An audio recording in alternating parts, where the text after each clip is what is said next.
वो उस्मान सरदार को रास्ते में बचाने जाएंगे, लेकिन वो तादाद में कम है बाबा, और मुझे डर है कि मदद करने की कोशिश में कुछ बुरा ना हो जाए।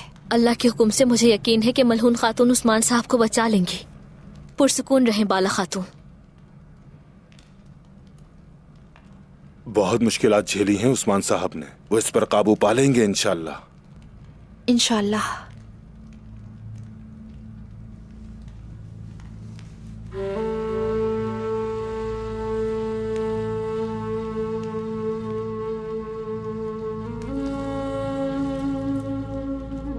गंदुम यकीनी तौर पर पौधे में बदल जाती है।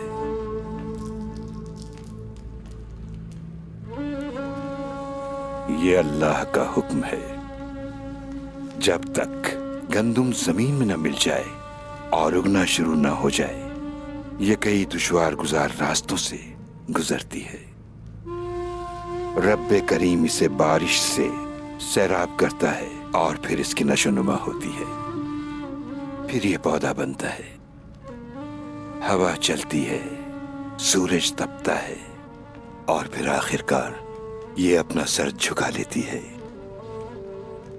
लेकिन ये टूटती नहीं।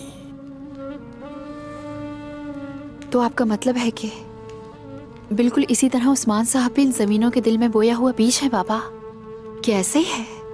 क्या आप समझते हैं कि जमीन का सीना फाड़कर आसमान तक पहुंचना आसान है? इसका दर्द हौलनाक होता है और ये तकलीफ अजीम होती है जब हमें लगता है कि जमीन खुल गई।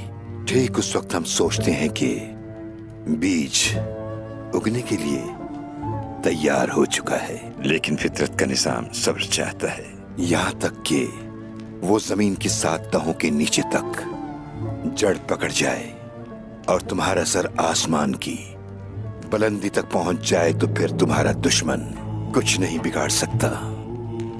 जहर भी तुम्हारा कुछ नहीं बिगाड़ सकेगा, क्योंकि तुम अपनी गहरी जड़ों से दोबारा उग सकते हो, दोबारा उग सकते हो।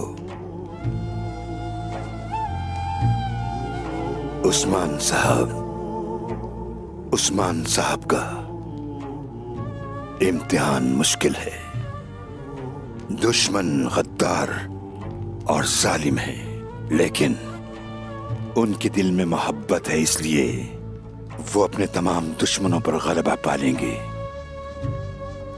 ये मुबारक मकसद इस सरजमीन पर हमेशा जारी रहेगा।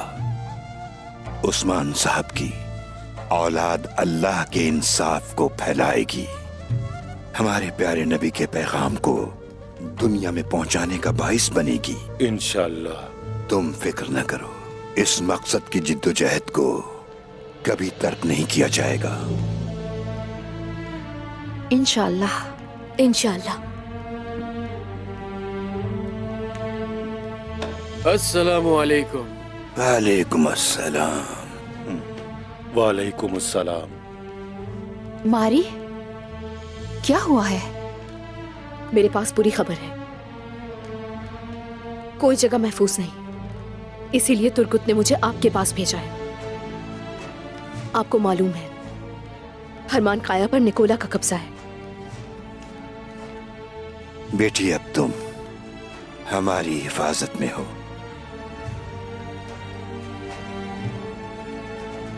क्या कोई खबर मिली उस्मान साहब की?